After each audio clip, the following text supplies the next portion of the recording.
Screen पे एक article देख रहे हैं जिस आर्टिकल में ये कहा जा रहा है कि माइक्रोसॉफ्ट ने रोक दिया है सर्विसेज इजराइल की डिफेंस यूनिट के लिए। अपने आप में ये बहुत बड़ी बात है। आखिरकार क्या हुआ है और क्या डोनाल्ड ट्रंप इजराइल से दूर जाना चाहते हैं? डोनाल्ड ट्रंप ने भी कुछ साफ किया है, वहीं जवाब भी इजराइल ने दिया है। और क्या भारत इन सब चीजों को जानता है, इसलिए भारत ने एक्शन लेना अपने स्तर पर शुरू कर दिया है। जियोपॉलिटिक्स में बहुत कुछ चल रहा है, हमेशा की तरह जानने को मिलेगा बहुत कुछ। आइए जानते हैं इन खबरों को विस्तार से। स्क्रीन पर एक वीडियो देख रहे हैं और ये वीडियो है डोनाल्ड ट्रंप का। डोनाल्ड ट्रंप इस वीडियो में क्या कह रहे हैं? I will not allow Israel to annex the West Bank. No, I will not allow it.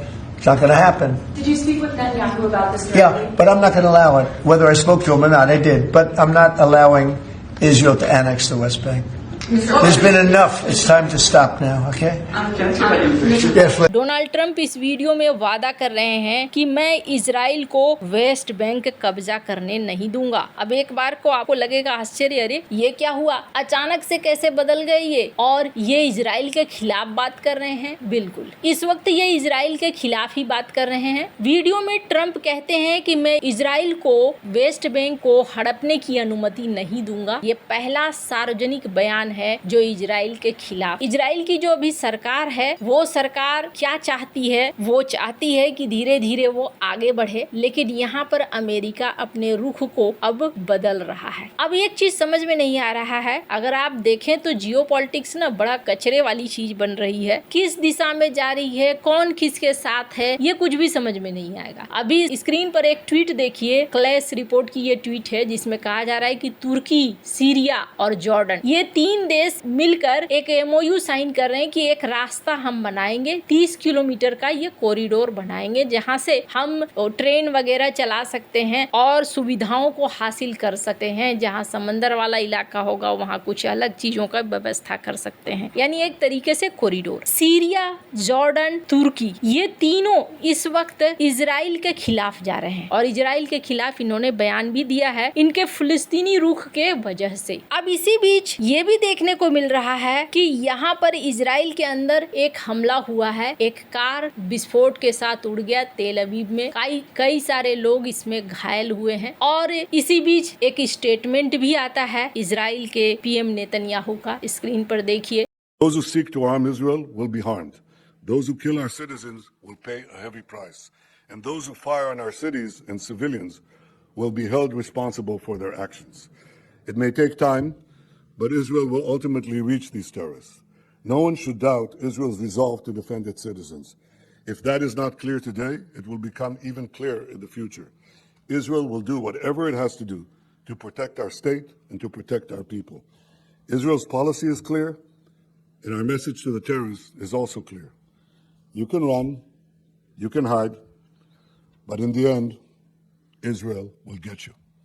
इन्होंने कहा कि आतंकवादियों, तुम भाग सकते हो, तुम छिप सकते हो, लेकिन बच नहीं सकते हो, हम तुम्हें ढूंढ लेंगे। और ये साफ साफ कह रहे हैं कि मैं आगे बढ़ूंगा और मैं आगे एक्शन लूंगा। इसी बीच इजराइल के साथ ना एक अलग चीज हुई है। पहले आपको बता दूं कि नेतन्याहू UNGA पहुंचे हैं। हालांकि इस बार इन्होंने रूट ऐसा बदला कि कहीं से भी कोई देश इन्हें ICC की वजह से गिरफ्तार न कर ले, चूंकि अंतर्राष्ट्रीय क्रिमिनल कोर्ट ने इनके खिलाफ वारंट निकाला हुआ है। अब UNGA में इनका भाषण आने वाला है, आज ही वो देंगे और यहाँ भी उनका एक अलग रुख दिखेगा। एक बात तो साफ है, नेतन्याहू की जो प्रकृति है वो इस लड़ाई को जारी रखेंगे। पर यहाँ एक चीज देखने को मिला जो अचानक से नेतन्याहू के लिए समस्या खड़ी कर रहा है। माइक्रोसॉफ्ट ने कुछ हद तक डिसेबल कर दिया है एक्सेस इजराइल के लिए। माइक्रोसॉफ्ट कॉरपोरेशन की तरफ से ये फैसला लिया गया है। क्यों? क्योंकि इजराइल के आर्मी यूनिट के ऊपर आरोप लग रहा है कि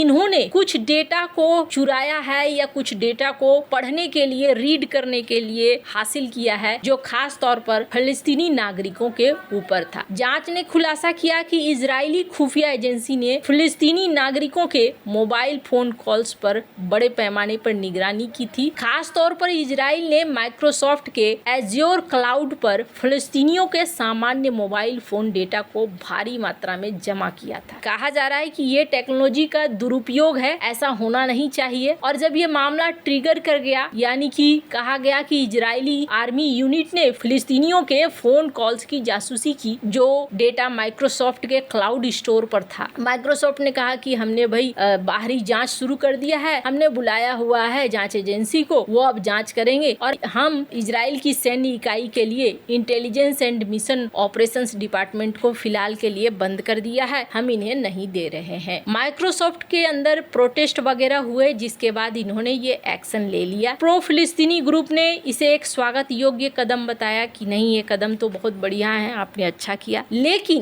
भारत के लिए ना ये एक ऐसा उदाहरण है जो आपका कंट्रोल पूरी तरीके से किसी और को दे रहा है। ये कुछ ऐसा है और भारत इस चीज को समझ चुका है कि दुनिया डिजिटल हो चुकी है और डिजिटल दुनिया होने की वजह से अब अगर भारत अपने पैरों पर खड़ा नहीं रहता है तो भारत को भुगतना पड़ सकता है। खुद इजराइल के लिए दुविधा ये है कि इजराइल भी इस चीज को देख रहा है कि एक कॉम्प्लिकेटेड रिश्ते बन रहे हैं। अगर अमेरिका की बात करें तो अमेरिका पाकिस्तान के साथ, तुर्की के साथ दोस्ती कर रहा है जो इजराइल के खिलाफ है। अगर एक के हित को देखेगा दूसरे के लिए अहित हो जाएगा। तो यहाँ कॉम्प्लिकेटेड हो गया है जियोपॉलिटिक्स। इस बीच में भारत ने क्या किया है, भारत ने यहाँ बड़ा एक्शन लिया है। मैंने अपने एक वीडियो में कहा था, लेकिन स्क्रीन पर एक ट्वीट देखिए, प्रेस ट्रस्ट ऑफ इंडिया का ये ट्वीट है जिसमें धर्मेंद्र प्रधान कहाँ दिख रहे हैं, ये जोहो के सीओ के घर में दिख रहे हैं। अब आप समझ सकते हैं कि सरकार के मंत्री जोहो के घर गए हुए हैं। प्लान भारत का कुछ बड़ा है और प्लान क्या है भारत का वो दिखने भी लगा है। कुछ समय पहले एक ट्वीट आया अश्वनी वैष्णव का, जिसमें उन्होंने कहा कि मैं जोहो को इस्तेमाल कर रहा हूं अपने प्रेजेंटेशन के लिए, अपने डॉक्यूमेंट के वर्क के लिए। उसके बाद धर्मेंद्र प्रधान का आया जिन्होंने कहा कि मैं अराटाई का इस्तेमाल कर रहा हूं चैट करने के लिए, बातचीत करने के लिए। और यहाँ पर प्रमोट किया जाने लगा स्वदेशी। स्क्रीन पर आप देखिए क्या क्या है भारत के पास जोहो के तौर पर, जिसकी वजह से जोहो को चुना गया है। पहली बात तो ये कहा जा रहा है कि जोहो का जो एक्सपीरियंस है वो बिल्कुल गूगल की ही तरह है और ऐसे में कोई दिक्कत नहीं है, कहीं से भी कुछ रुकता नहीं है या लैग नहीं करता है। व्हाट्सएप की जगह आ गया है अराटाई, ये व्हाट्सएप का है एक विकल्प। जीमेल की जगह है जोहो मेल, गूगल कैलेंडर की जगह है जोहो कैलेंडर, गूगल ड्राइव की जगह है जोहो ड्राइव, गूगल डॉक्स की जगह है जोहो राइटर, गूगल स्लाइड की जगह है जोहो सीट और गूगल मीट की जगह है जोहो मीटिंग,